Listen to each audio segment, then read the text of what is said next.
ওলাই ৰেডি হ'লোঁ। এতিয়া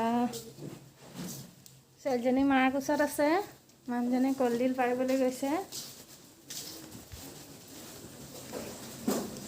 এতিয়া মায়ে মোক দি পঠিয়াবলৈ এইকেইটা বস্তু আনি থৈছে। বাৰীৰ নেমু টেঙা, এই ছোৱালীৰ কাৰণে ঘিউ বটল আনিছে, এয়া জলকীয়া, ইয়াত টেঙামৰা পাত, তাৰপাছত এতিয়া কলডিল পাৰি আনিব মায়ে নহয় মানে মানুহজনে পাৰি আনিব, মায়ে লৈ আনিব আৰু বাৰীৰ পৰা।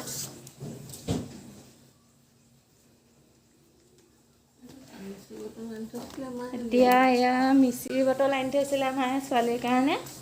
তাইক মানে চেনি খোৱাটো বেয়া, পেলু হ'ব পাৰেতো, সেইকাৰণে মিচিৰি খুৱাব লাগিব জলপানৰ লগত। তাইক মায়ে কাপোৰ কানি পিন্ধাই ৰেডি কৰি দিব।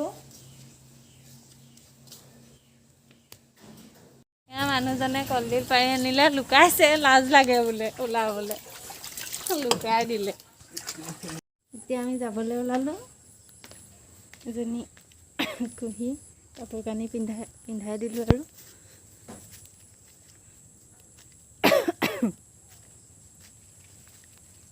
ক'ত যাবা ধুনু? পাপা কৈ দিয়া,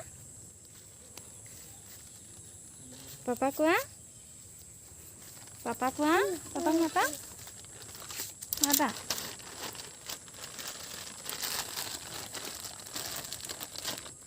ককাই তাক টাটা দি দিয়া, টাটা দি দিয়া, টাটা টাটা। ককাক কৈ দিয়া টাটা। সেয়া ককা বাৰান্দাত বহি আছে, টাটা দি দিয়া। ককা ক'ত গ'ল ককা? সেয়া ককা বহি আছে, সেয়া ককাক টাটা দি দিয়া। টাটা দি আছে, টাটা টাটা। এতিয়া আমি মাৰ ঘৰলৈ বুলি গৈ আছোঁ।